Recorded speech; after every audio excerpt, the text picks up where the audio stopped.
HM. Arafat আপনি লিখেছেন, নামাজ পড়ার কি কোনো পোশাক আছে নির্দিষ্ট? টুপি ছাড়া নামাজ পড়ালে তা হবে কি? দেখুন, নামাজ পড়ার জন্য নির্দিষ্ট কোনো পোশাক, টুপি পড়তে হবে এমন কোনো কথাই নেই। টুপি ছাড়া নামাজ পড়লে নামাজ হয়ে যাবে। আমরা অনেকে টুপি পরাটা নামাজের জন্য আবশ্যক মনে করি, এটি সঠিক নয়।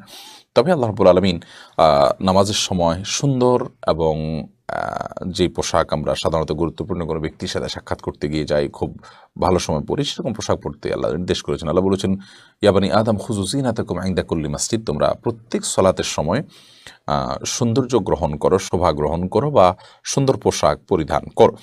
অতএব সেই জায়গা থেকে আমরা সুন্দর এবং উত্তম পোশাক পরিধান করার চেষ্টা করব সলাতের সময়।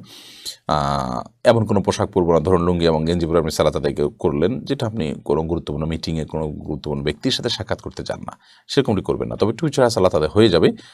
যদিও টুপি নবী সাল্লাল্লাহু আলাইহি ওয়াসাল্লাম সাহাবায়ে কেরাম পরে থাকতেন, সেই হিসাবে টুপি পরে সালাত আদায় করাটা ভালো। তানিয়া খান আপনি লিখেছেন,